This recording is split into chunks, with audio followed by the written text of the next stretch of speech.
Hey guys, Brian here from Better Chess Training, and in today's video I'm doing something a little different. I was trying to record a game, a live game, so that I can put it up as a video, but I kept getting these very short games. So I thought to myself, why don't I talk a little bit about the opening and tactical opportunities in the opening. So I put together a few of these excerpts from these videos, and I'll do a little introduction before each one, and hopefully you'll find it entertaining as well as informative. Check it out.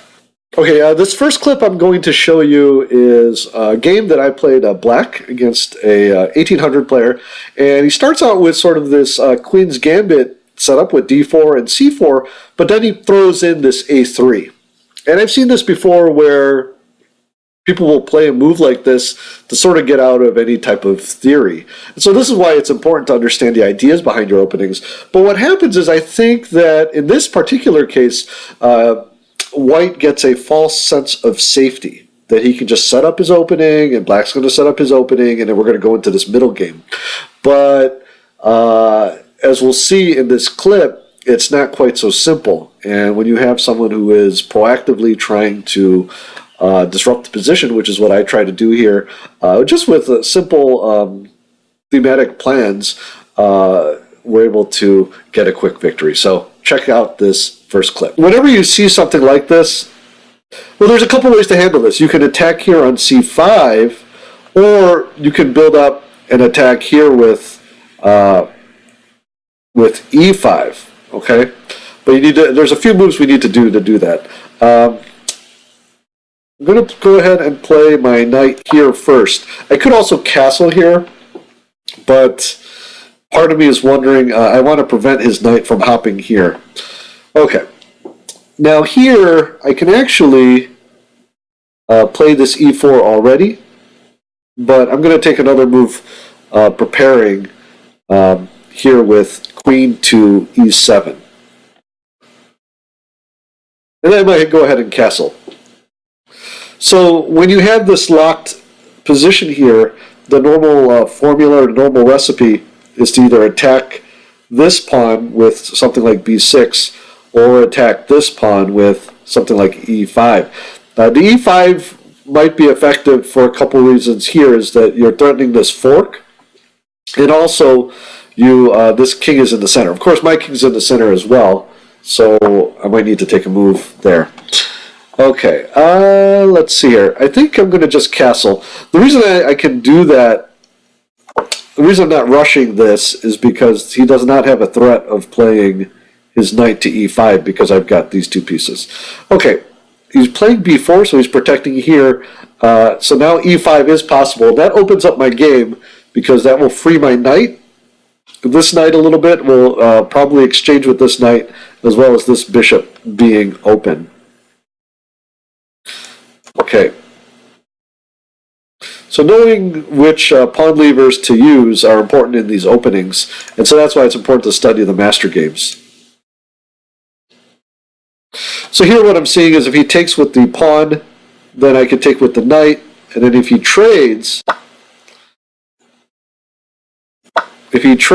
then actually if he trades, I'm going to win this knight, and you'll see why here, because I'm going to threaten checkmate.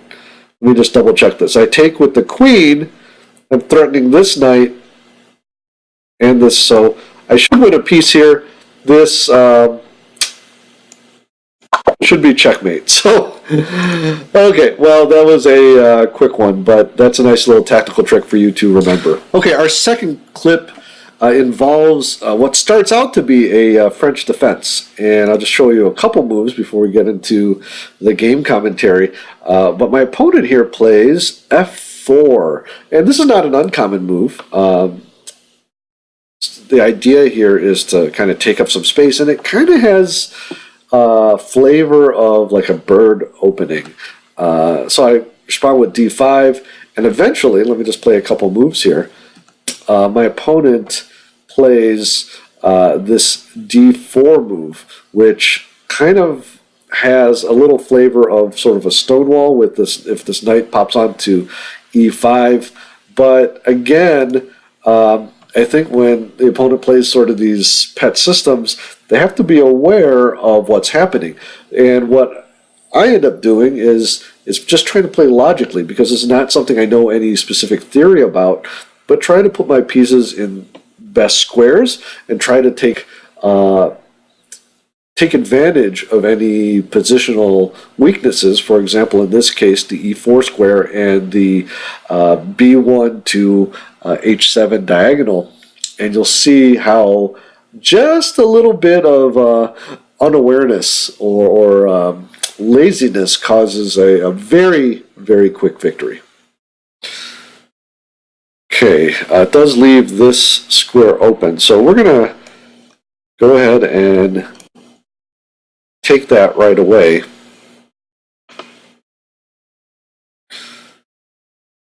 Okay, he's going to challenge me and think, let's see, I can defend it with something like knight to a6, or I can just exchange.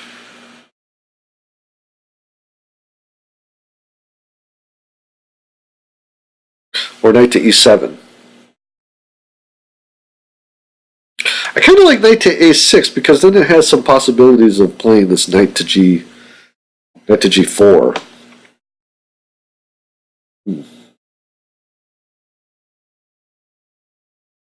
So if I exchange, he takes with the queen. That looks okay. But here I get to develop another piece, which I like also. Let's go knight to a6. Because this knight to g4 would be interesting. And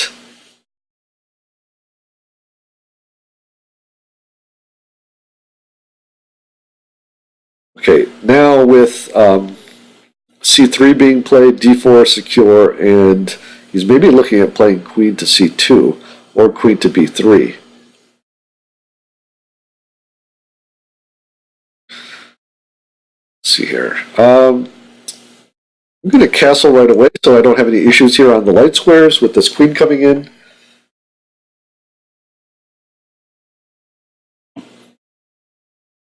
Now if I'm waiting for him because if he plays queen to c2, then I'll just take it. And he would have spent the tempo there doing that. Okay, so he makes a mistake here, it looks like, because he's leaving his bishop hanging. So I'm just going to go ahead and take his bishop, and maybe he's going to resign right away.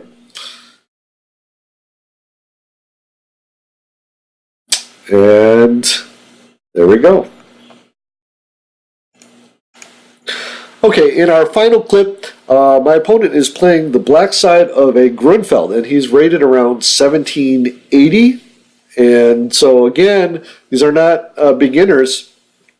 And let me show you what happens. First off, in this particular opening, I play the exchange Grunfeld here, and my opponent takes back here, and I play e4, and normally black takes here, and after I take back with the b pawn, we'll attack this d4 square with the c pawn, and that is often the source. That is the source of the Grunfeld's counterplay a lot of times in this opening. Instead, my opponent go back here. My opponent plays his knight back to b6, which I don't think is. I do think is is in theory, but it kind of stunts the counterplay for black. And let me just play. So I play bishop to e3, and now he plays another move, knight to c6, which blocks the c pawn. So now all of his pressure on the d4 pawn are just with pieces. So it's much easier to defend, and we'll see my opponent makes a further positional mistake shortly. Bishop to b5, bishop to d7, and after we castle, I play a4, getting some pressure in on the queen side, and then my opponent plays f5. And so what happens next, and again, maybe this doesn't lose, but it is definitely gives me the initiative, as we'll see in the following clip. See, that leaves a lot of nice little squares here. I think I can take a move and just push this a5. And then if he takes, I can simply take back. But let me think here, because it does give him that chance to get away. The whole point would be to prevent him from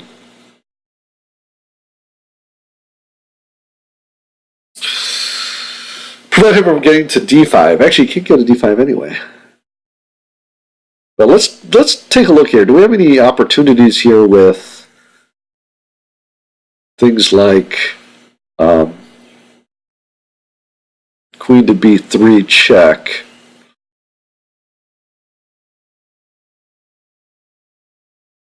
Queen to b3 check, and then probably he has to move the king to h8, and then knight to g5.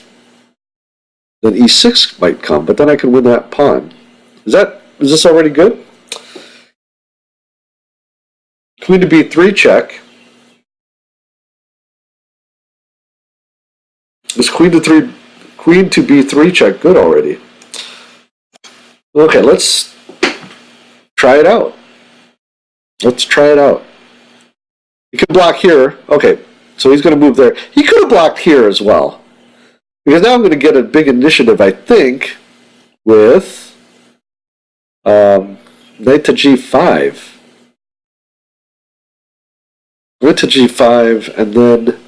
Now, with knight to g5, it does leave this pawn hanging.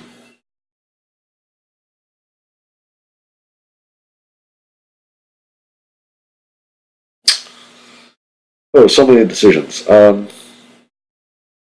I can reserve...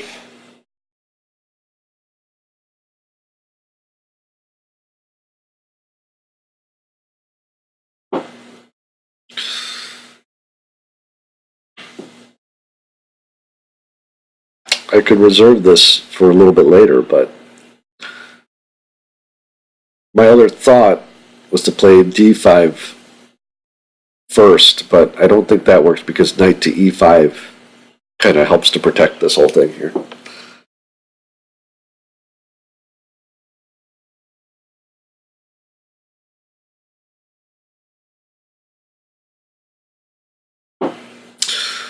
Let's see. I mean, we can make this threat, because if we get this threat through, then we're winning material.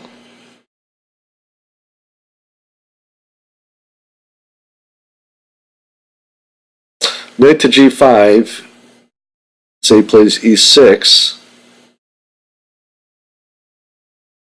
Basically, anything besides e6, I think I just go knight to f7 check, forking the queen and the king. So e6, and I take here with the knight, takes with the bishop, I take with the queen.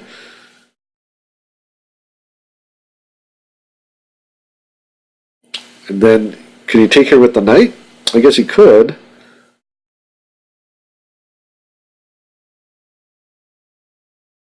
So I didn't really win anything. Although, we tried that, can I then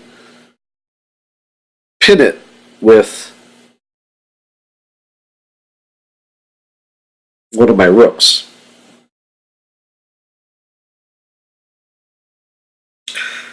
I mean, should I wait on this move? I mean, is there something better? So knight to g5 is kind of the move on tap, but I want to consider if there's anything better. Something like, you know, like h5, a5 first.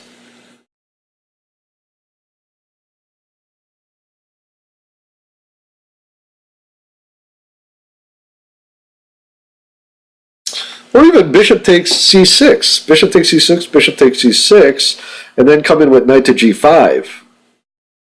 Because now e6 isn't available.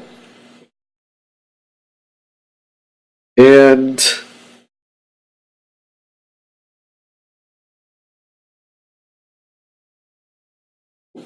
is that good?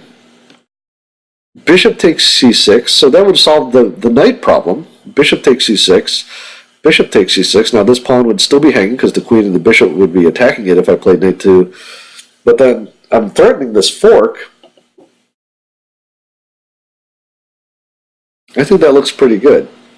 bishop takes c6, b takes c6, kind of a concession positionally, and then I can still play that knight to g5, but bishop takes c6, knight to g5, and then, I mean, you can play queen to e8 at that point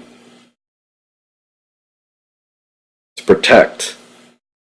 But then I even have something like knight to e6, which is just, looks pretty good, because now I'm threatening this fork here. So let's go for it, guys. I don't want to spend too much time on it. Okay, bishop takes c6, and let's take a look here. Knight to g5. So make sure there's nothing that can attack me, because this pawn is protecting the d5 square as well as this knight here. Let's go for it. Knight to g5.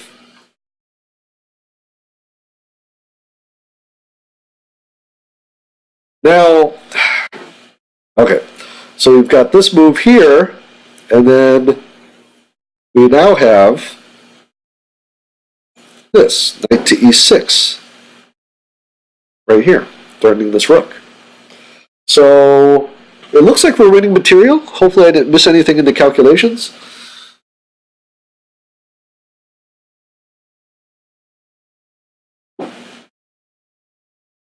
So again, I have played against a Grunfeld with white before, but this game quickly went out of any theory that I knew. But because I'm familiar with the pawn structure and familiar with some of the plans and some of this awkward development by black in terms of blocking his c-pawn, usually that c-pawn is played out quickly. Here I've already, I think, gained an opening advantage. Okay. So now he's playing his queen here, and before we take that rook, let's just make sure we're not missing anything that could be even better. Oh, and my opponent resigned. So another quick one. Hey guys, I hope you enjoyed that video. It's a good reminder that we always need to be aware of our tactics and tactical opportunities at every single phase of the game, including the opening. So with that in mind, you always want to make sure you're training your tactics, but also in your thought process, making sure that you are looking at your opponent's checks, his threats, and any capture opportunities that he has. So up here, I'm going to put a video with some training tips to help you improve your tactics, and also want to give a quick thanks to my patrons. If you want to help support the channel, please check out my Patreon page in the link below. Have a great day, and I'll talk to you soon.